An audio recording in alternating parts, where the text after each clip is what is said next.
Hello everyone, you have come to Tata Comic Preview channel. Let read together. Have fun. You think I'm a human? The girl with the tiny feet covered her mouth as she laughed before walking closer toward the bonfire. When Li Huowang saw her body wriggling around as if she didn't have a skeleton, he knew that he was fucked. It was a real spirit this time. A child.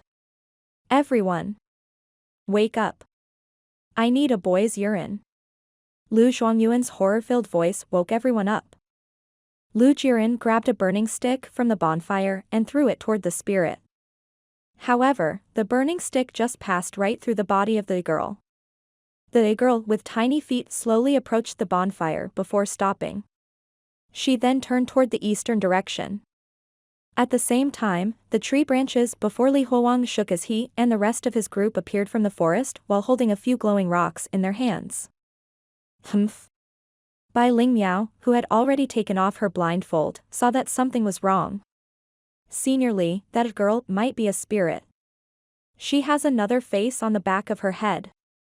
Li Huowang unsheathed his long sword and stared warily at the girl with tiny feet. What are you? Can't you see? I'm a human. Her voice rang out once again as she moved her body like a centipede, quickly approaching her new targets. Meanwhile, Li Huowang wouldn't give up easily. He immediately took out the bronze bell from his left sleeve. There was a dent on the surface of the bell. As soon as he shook it, the ear-piercing sound of the bell rang out, and everyone, including Li Huowang, had to cover their ears as they started experiencing head-splitting pain. However, Li Huowang did not stop, he continued ringing the bell.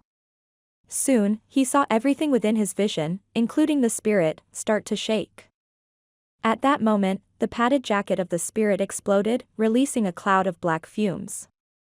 The bronze bell was effective against her.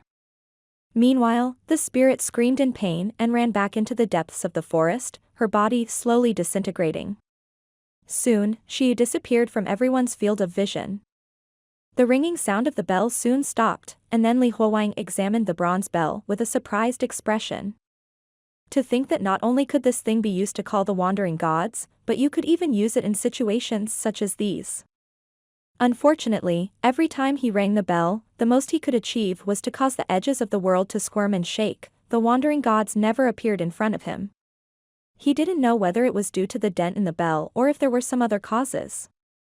At the same time, the more he learned about this world, the more bewildered he was.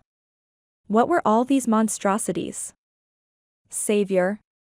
Our Savior. Thank you so much for helping us.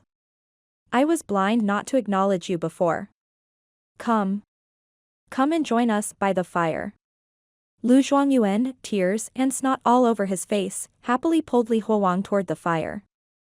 Compared to that scary thing, those weird-looking people behind the young Taoist were much better. With the young Taoist here, at most they just looked scary, but the spirit from just now could have taken their lives.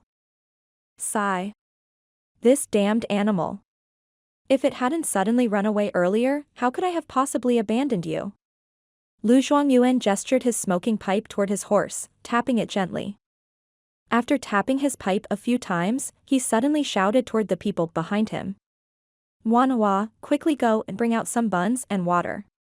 Bring the largest and highest quality white buns. Also, bring 5 salted duck eggs.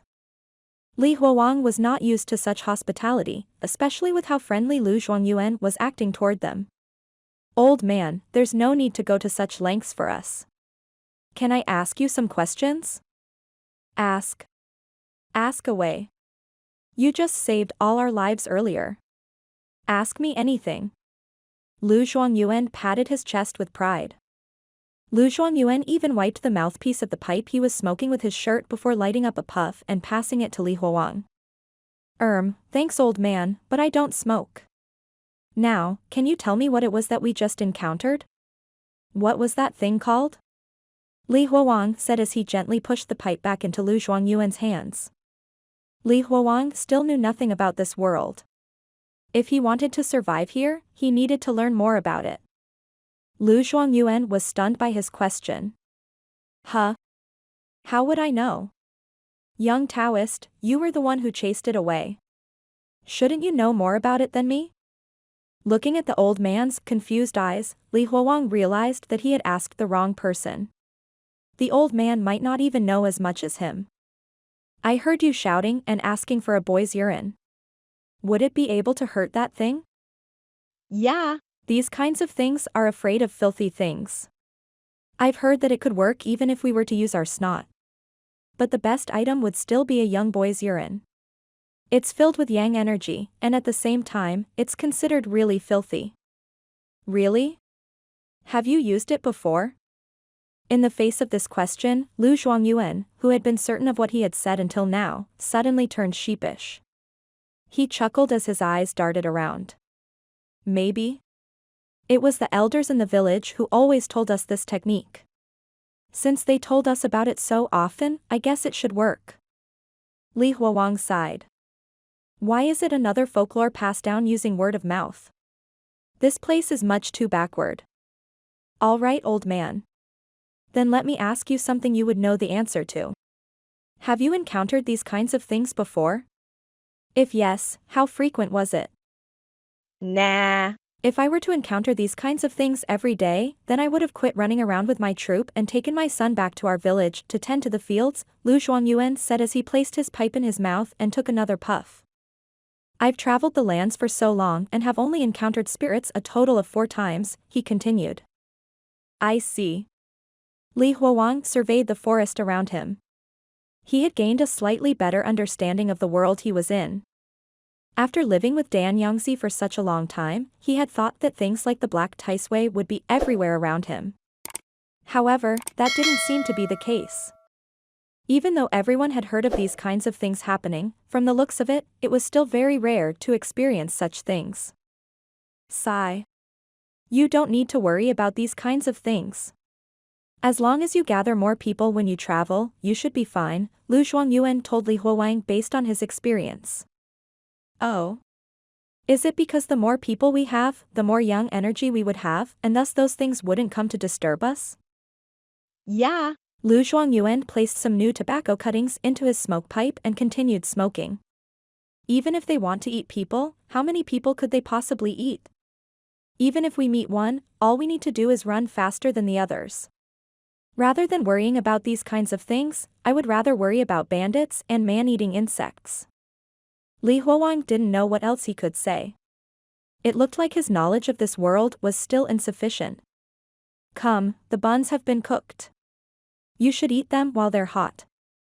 Luo Manhua approached them with some buns that were lightly grilled on sticks. Li Huowang accepted the buns and passed them to some of the young assistants that he had picked up along the way. These assistants were the children who used to do the menial tasks back in the Zephyr Temple. They had made a run for it without any preparations as soon as they left Zephyr Temple. When Li Huowang and the rest found some of them, they had already fainted due to extreme hunger. And so, Li Huowang had picked them up along the way. He didn't have the heart to let them be on their own. Staring at the hot food, the rest of them immediately started eating. It was already late, and they were starving. Seeing Simpleton consuming 1 bun per bite, Lu Zhuangyuan's eyes twitched a little. These are white buns. It's something so expensive that I wouldn't even eat it usually. Damn, maybe I shouldn't have taken out so many of them.